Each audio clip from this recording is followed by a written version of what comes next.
टाना classes में आपका स्वागत है। तो आज की लेटेस्ट कॉम्पिटिटिव एग्जाम और जॉब अपडेट बताऊंगा, तो इस वीडियो को शुरू से अंत तक देखें। पसंद आने पर लाइक्स, नए लोग सब्सक्राइब करना ना भूलें। तो जैसा कि आप जानते हैं कि बीएसएससी इंटर लेवल का जो कि स्कोर कार्ड पीटी का भी है जो कि जारी कर दिया गया है। और आप लोगों ने बहुत, क्योंकि कल है जो कि सर्वर के कारण जो बहुत सारे लोग नहीं देख पाए थे, जो लगभग लोग देख लिए होंगे। तो आप लोग पीटी का स्कोर, बहुत सारे लोग क्वालिफाई लिखा हुआ उसके बाद भी नहीं है, बहुत सारे कंडीशन है, कभी लोगों को कोई परसेंटाइल समझ में नहीं आ रहा। तो ये अपना है जो कि मार्क्स देख सकते हैं, और पीटी का स्कोर, और जो लोग सिलेक्टेड हैं उनका भी मार्क्स है जो कि आप देख सकते हैं, जो लोग काउंसलिंग सिलेक्टेड हैं। तो ये नोटिस है जो कि परसों ही जारी हुआ था। कल है जो कि कट ऑफ परसेंटाइल भी दे दिया गया, इसकी मांग भी की जा रही थी, और ये दे भी दिया गया कि आपके कट ऑफ जो है 97 के जनरल के आसपास पीटी में परसेंटाइल मेथड से गया है। बात करते हैं राजस्व कर्मचारी जो 4353 पद हैं, उसका क्या अनुशंसा होगी। तो डोजियर है जो कि पहले चला गया है, लेकिन उसके 10 दिन अभी मानकर चले भी अनुशंसा में आपकी डोजियर भेजा चला गया, लेकिन फिर भी 10 दिन लगेगा। उसके बाद आपकी वेरिफिकेशन की तिथि निकलेगी, और ये कब तक, मान लीजिए 10 दिन अभी से जोड़ दें तो 23 हो गया, नोटिस हो गया, मतलब आपको अगस्त के फर्स्ट या सेकेंड वीक में, आपको सेकेंड वीक तक है जो कि आपको वेरिफिकेशन विभागों में हो सकती है। तो ज्वाइनिंग कब तक होगी, क्या अन्य विभागों को भी जाएगी, लेकिन जो अभी जो राजस्व कर्मचारी, क्योंकि सबसे बड़ा जो पद है बीएसएससी इंटर लेवल में वो 4353 राजस्व कर्मचारी, उसकी पहले क्योंकि संख्या बल ज़्यादा है, फाइलों की संख्या ज़्यादा, तो उसमें है जो कि पहला प्रयास किया जा रहा है। उसके बाद भी अन्य विभागों का भी किया जाएगा। तो 10 दिन है जो कि आपको कम से कम अनुशंसा शुरू होने में लगेगा, और अगस्त तक है जो कि उम्मीद है कि वेरिफिकेशन की प्रक्रिया है जो कि पूरी हो जाएगी, और ज्वाइनिंग है जो कि अगस्त लास्ट या सितंबर में हो सकती है शुरू। तो आप लोग जो कि अपने अपने जो संबंधित विभाग हैं वहाँ पर है जो कि नज़र बनाए रखें, और कुछ भी अगर नोटिस आती है तो क्या और भी जो अन्य विभाग है, जैसे गैड एलडीसी है या जल संसाधन विभाग है, तो पहले जो कि राजस्व कर्मचारी का होगा, उसके बाद जो है धीरे धीरे अन्य विभागों का भी होगा। तो ये अनुशंसा का जो अपडेट है वो 10 दिनों के अंदर अनुशंसा चली जाएगी राजस्व कर्मचारी की। 2 ईयर चला गया है। अब बात करते हैं बीएसएससी से कि इनकी जो क्वेश्चंस बहुत सारे रहते हैं। ये है पोस्ट कोड 21 के बारे में मैं बता दिया हूँ कि इनकी नियुक्ति कहाँ होती है। कुछ कमेंट्स ही मैं ले लेता हूँ। करेक्टर सर्टिफिकेट ज्वाइनिंग लेटर आने के बाद ही बनेगा या पहले बनवा सकते। करेक्टर सर्टिफिकेट क्योंकि गैड का जैसा है, उसमें है कि आपको शपथ पत्र भरना है, और ये नोटरी से भी बन जाएगा, बाद में भी बनवा सकते हैं। कुछ लोग हैं जो कि अभी जो पुलिस वेरिफिकेशन ने ये एसपी के यहाँ ऑनलाइन कर दिए हैं, वो ये आपकी इच्छा पर, कोई मना ही नहीं है। कोई ये नहीं कहेगा कि आप पहले क्यों बनवा लिए, क्योंकि ज़्यादा समय अब है नहीं, अगस्त में है जो कि आपकी शुरू हो जाएगी वेरिफिकेशन। डॉक्यूमेंट वेरिफिकेशन के टाइम अगर एनओसी नहीं दे पाए हैं तो ज्वाइनिंग के टाइम दे सकते हैं एनओसी। डॉक्यूमेंट वेरिफिकेशन में अगर आपने यस किया है तो आपसे मांग की जाएगी, फिर या तो आप एप्लीकेशन देना पड़ेगा कि मुझे एनओसी नहीं मिला है, और तो आपको हो सकता है कि टाइम दिया जा सकता है एनओसी के लिए। ज्वाइनिंग के टाइम नहीं, आपको जब तक ला कर नहीं देंगे तब तक तो आपकी पोस्टिंग ही नहीं, क्योंकि आपने यस किया है।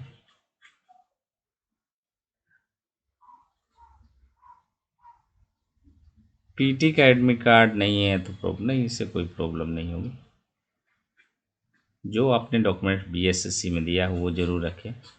डिपार्टमेंट का करेक्टर सर्टिफिकेट अलग अलग रहेगा कि सेम रहेगा, क्योंकि सामान्य प्रशासन विभाग का जो करेक्टर सर्टिफिकेट जनरली जो है एसपी से बनती है, अगर फॉर्मेट शपथ पत्र रहेगा, क्योंकि सामान्य प्रशासन विभाग का जो है वही रहेगा, उसमें फॉर्मेट में चेंजिंग नहीं होगी। थाना वाला करेक्टर से काम नहीं चलेगा, एसपी का करेक्टर होता है वो थाना से लिखा कर आता है। आरटीपीएस वाला भी आप लोग बनवा सकते हैं, जिनको शंका है वो तो बनवा ही रहे हैं, कोई मना ही नहीं है, बना भी लेंगे तो उससे कोई नुकसान नहीं है।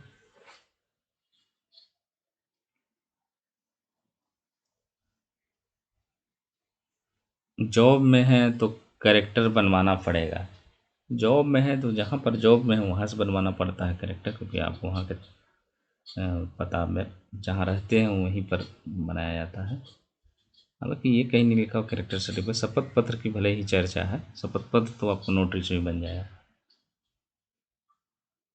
प्राइमरी टीचर हूँ, मुझे पंचायत सचिव का पोस्ट मिला है, क्या मुझे ज्वाइन करना चाहिए। तो ये आपकी परिस्थिति पर निर्भर है कि आपकी कितनी दूरी है, क्योंकि वेतन के हिसाब से लगभग जो है अभी सेम है, और दोनों का वर्क ऑफ नेचर अलग अलग है। एक तो पंचायत सचिव में है कि आपको मुखिया और ब्लॉक दोनों से है जो कि सामंजस्य बता, तो आप कितने इस पोस्ट के लिए, और उसमें जो है क्योंकि टाइमिंग वाली जॉब है, टीचर वाली जो होती है जनरली टाइमिंग अगर दूसरी जगह ड्यूटी नहीं लगाया गया तो टाइमिंग वाली जॉब हो, लेकिन ये जो है पंचायत सचिव में ये नहीं कर सकते कि मैं 10 से 5 ज्वाइन कर लिया अब उसके बाद नहीं करूँगा, क्योंकि आपको सारे सब रिजाइन से रिलेटेड वीडियो बनाए सर जी। सेंट्रल गवर्नमेंट से स्टेट में ज्वाइन करने तथा स्टेट से स्टेट में ज्वाइन करने से रिजाइन, मतलब निश्चित रूप से जो आपके वैकेंसी में जो लिखा गया था कि क्या आप बिहार का सरकार के सरकारी सेवक हैं, तो आपको उसमें बहुत जो नहीं है तो नहीं लिखे थे। लेकिन रिजाइन जो कि आपको दो तरह का होता है, एक टेक्निकल रेजिग्नेशन, एक नॉर्मल रेजिग्नेशन। टेक्निकल रेजिग्नेशन मतलब हो गया कि आप प्रॉपर चैनल में आ रहे हैं, एनओसी लेकर आ रहे हैं। रेजिग्नेशन का मतलब होता है कि आप विशेष परिस्थिति में आपको हर हाल में अगर जॉब ज्वाइन करना है या नहीं करना, जॉब ही नहीं करना, तो उस स्थिति में दिया जाता है।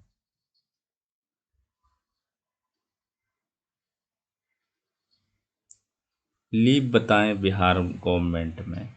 बिहार सरकारी सेवक है, उसमें है जो कि दो तरह के जो है लीव होते हैं, जहाँ पर 5 दिन की ड्यूटी होती है जैसे सचिवालय में होती है, वहाँ पर है जो कि आपको सीएल आकस्मिक अवकाश जिसको कहा कैजुअल लीव इंग्लिश में कहा है, तो वो 10 दिनों की थी। जहाँ जनरली क्या है कि 6 दिनों की होती है फील्ड क्षेत्र में, चाहे अंचल हो, आप राजस्व कर्मचारी हो, पंचायत सचिव हो, तो इन सभी को है जो कि 6 दिन, तो वहाँ पर सीएल है जो कि 16 दिन मिलती है। उसके बाद ईएल जो अर्न लीव कहा जाता है, वो है जो कि 11 दिनों पर एक दिन है जो कि बिहार सरकार में मिलता है, और साल भर में जो कि 33 मिलती है। जो 300 वाला 300 से अधिक हो गया तो जुड़ती नहीं है, ये जुड़ती भी है अर्न लीव।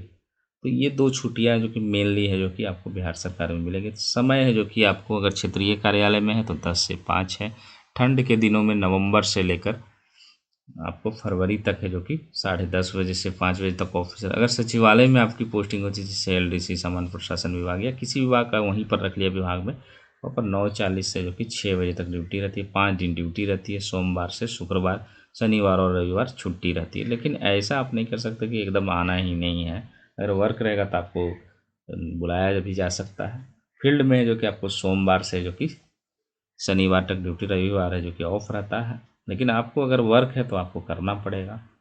आप ये नहीं कर सकते कि मुझे छुट्टी चाहिए संडे की, क्योंकि आपकी जिम्मेवारी अगर मिल जाती है तो आपको करना पड़ेगा। ये है जो कि छुट्टी से रिलेटेड। और भी छुट्टी बहुत सारे लोग पितृत्व अवकाश, मातृत्व अवकाश की बात करते हैं। पितृत्व अवकाश भी मिलता है। पितृत्व अवकाश का मतलब हो गया कि आपको अगर 2 जीवित बच्चे तक आप जन्म होता है तो आपको फादर को भी है जो कि मिलता है छुट्टी, 15 दिनों की मिलती है। उसी तरह मातृत्व अवकाश है जो कि आपको 180 दिनों की मिलती है महिलाओं की। तो ये सब छुट्टियां हैं, इसके बारे में विस्तार से मैं बताऊंगा। और भी कुछ कमेंट्स है। सर क्या बीएसएससी पे ही ये जो है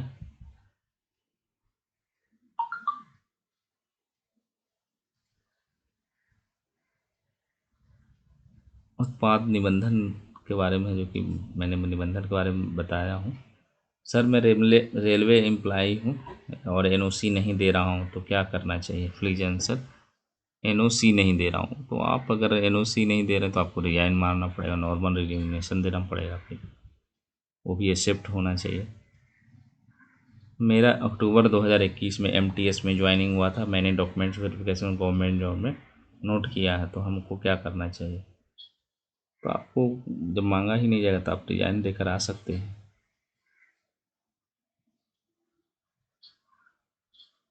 टीईटी शिक्षक के पद पर मुझे बीएसएससी द्वारा निम्न वर्गीय लिपिक समाहरणालय मिला है, हमें क्या ज्वाइन करना चाहिए या नहीं? तो निश्चित रूप से आप कितने, आप क्योंकि जनरली जो टीचर की जो नौकरी है टीईटी वाली नियोजित वाली, वो अगल बगल ही रहती है। और ये कहाँ पर पोस्टिंग होगी, या आप सोच सकते हैं कि ये नियोजित है और ये सरकारी, तो ये सब चीज़ें हैं जो कि आपको सोचना पड़ेगा।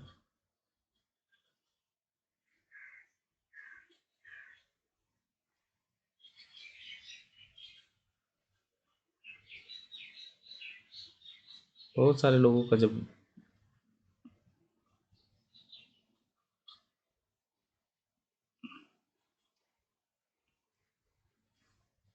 कांस्टेबल के पद पर हूँ, मेरा कनीय लेखा लिपिक में हुआ, पे प्रोटेक्शन के बारे में सजेशन प्रोवाइड करें। तो कांस्टेबल में अगर आप हैं और अगर एनओसी अगर आप लेके आए हैं और वो बिहार सरकार में अगर कांस्टेबल है, अगर स्टेट में किसी कांस्टेबल हैं तो आपको प्रोटेक्शन का लाभ नहीं मिलेगा। लेकिन यहाँ पर अगर आप 1900 ग्रेड 2000 ग्रेड पेपर हैं और कनीय लेखा, तो आपको निश्चित रूप से पे प्रोटेक्शन का लाभ मिलेगा, लेकिन आपको प्रॉपर चैनल आना पड़ेगा। आप नॉर्मल रजिस्ट्रेशन देके आएंगे तो आपको नहीं मिलेगा। प्रॉपर चैनल करेंगे तो आपकी लीव भी है जो कि आपको जुड़ेगा। इसके बाद आते हैं, ये सब तो कुछ कमेंट्स है क्योंकि बहुत सारे कमेंट्स भी हैं, क्योंकि बहुत और और भी अन्य विभागों का आप देख सकते हैं। जो वनपाल का हुआ है, इसमें लिखा हुआ है कि केंद्रीय चयन पर्षद बिहार द्वारा वनपाल के पद नियुक्ति हेतु आयोजित प्रतियोगिता परीक्षा विज्ञापन संख्या प्रकाशित किया गया। तदुपरांत लिखित परीक्षा का आयोजन किया गया था। केंद्रीय चयन सिपाही परिषद 236 के विरुद्ध 232 अभ्यर्थियों को चयनित किया गया है। सभी अनुशंसित अभ्यर्थियों को सूचित किया जाता है कि शैक्षणिक एवं अनपढ़ सत्यापन पर वन संरक्षक कार्यालय आवंटित किए जाएंगे, जहां वे विभाग के निर्धारित अवधि में अभिलेख के साथ उपस्थित होंगे। मतलब 18/7 को ये देखी जा सकेगी। राज्य के प्रमुख मतलब ये सूचना दिया जाएगा आपको क्या क्या होगा, ये आपको अगर दैनिक समाचार पत्र में जो कि और रहेगा क्या क्या जो कि विभाग में मांगा जाएगा। और इसी तरह जो कि फॉरेस्टर का भी जो इसमें हुआ है आपको सिलेक्शन बीएससी इंटर लेवल में, उसका जो कि इसके बाद होगा। 472 अभ्यर्थियों का अनुशंसा किया गया है, तो आपकी पहले अनुशंसा होगी, उसके बाद डेट तय किया जाएगा। तो यही है कि जितने विभाग है, बहुत सारे लोग सिर्फ ज्वाइनिंग लेटर का इंतज़ार कर रहे हैं, अब तो मेरा हो गया, वेरिफिकेशन भी हो गया, तो ये गलत है। क्योंकि अभी एक वेरिफिकेशन है जो कि आपको हर हाल में ही होगी, इसलिए आपको थोड़ा इंतज़ार करना पड़ेगा। और डॉक्यूमेंट्स को अगर रखे कहीं रखे हुए हैं तो ले आएँ, क्योंकि वो अनुशंसा जैसे जैसे होगी फिर विभाग जो कि नोटिस देगा कि आप आइए, हम आपका वेरिफिकेशन करेंगे। तो ये प्रक्रिया सभी आपको और गुजरना पड़ेगा। तो इसी के साथ धन्यवाद।